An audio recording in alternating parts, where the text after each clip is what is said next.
がここにいるうちの本物のスクールスポーツのために行こうぜベイビーバンこの国は気をつけて、現実になることがありますからね。Alright, so we're going to go ahead and continue the long-standing tradition of covering Japanese boxing here on True School Sports. True School Sports, the #1 source for Japanese boxing in America. Now, with this video, guys, it's better late than never because it happened over the weekend. I still wanted to talk about it even though I'm late on it a little bit. You had Subaru Murata, a fighter that has been making some waves in the Japanese boxing scene over the last, 4 to 5 years. He's had some fights here in America. He's got some big knockouts on some top-ranked undercards over the years.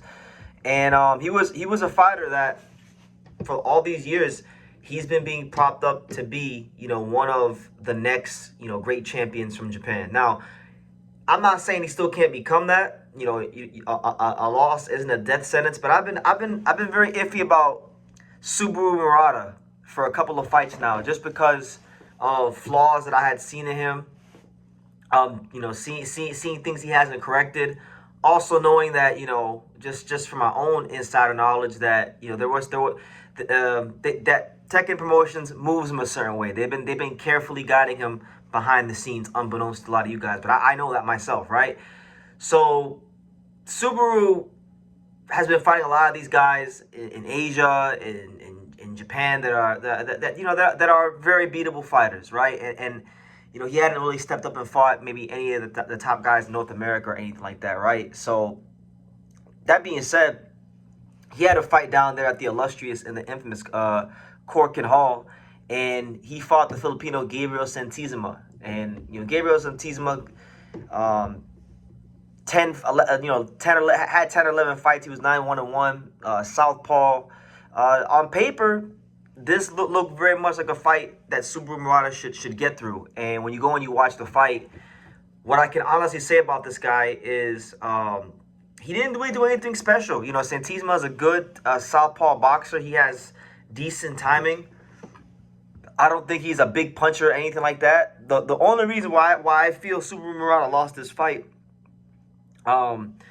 is because for the first time in his career, he's had someone be able to stand up to his punching power. You understand? Murata, in all of his other fights, there's 10 other fights besides this one, he's knocked everyone out. He stopped everyone. And when you look at, all his fights, he's never really gone past the 9th round. The latest anybody has taken him was the 9th round. And, I feel like his lack of experience in those later rounds really showed up, because a lot of these knockouts that he gets, if you go and you just look at his box rec or you've watched his career, they normally come very, very early. And it's very easy for a fighter to look fresh and sharp and strong early. But this guy, Santizima, he was crafty, he was durable, he was able to stand up to the power, and he had good timing of his own. Such good timing that even in the it was the 6th round, as you guys saw at the beginning of this video, Subaru got very, very lackadaisical and, leading over his front foot and things like that. And he got countered a couple times, and he wound up getting dropped. So he was able to survive. He was able to, make the distance, but he lost the fight pretty clearly by a few rounds. 2 of the judges scored at 96-93. One scores a wide 97-92. And he clearly lost. And in this fight, you see why a lot of the matchmakers of Tekken Promotions, Mr. Honda, and the powers that be, they were very careful guiding Subaru Murata. And look, I like Subaru Murata. I wish him the best. I'm supporting him in his career to get back and redeem himself. But Subaru Murata exposed. He got exposed. Unfortunately, he got exposed, and he has to go back to the drawing board and, figure out what's next for him and how he can get back into the title contention at 122 pounds. And as for Gabriel Santizima, he's 21 years old from the Philippines. I don't know a ton about him, but he has now effectively put himself on the map to get bigger fights in the 122-pound division in the future. So congratulations to him. Hopefully, he can build off this and make himself a known name in the fight game, right? But as far going back to Subaru, this continues a growing trend of fighters from Japan who train out of Teiken Boxing Gym, Mr. Honda's gym.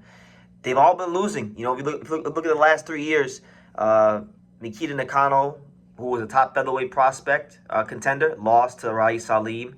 Look at Shokichi Iwata. He lost to Rene Santiago and Jonathan Gonzalez.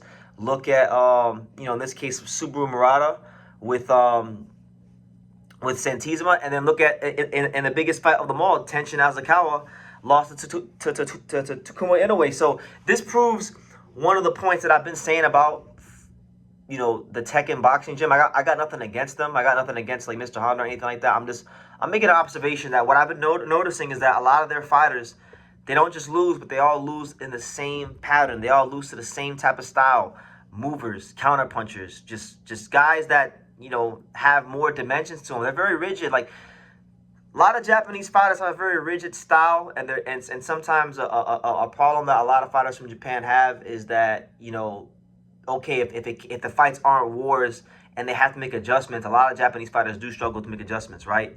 But what I've noticed is that fighters from that gym in particular, for whatever the case may be, they're having a hard time in these big fights in recent memory of making adjustments. And I think that's something that has to be looked at, honestly.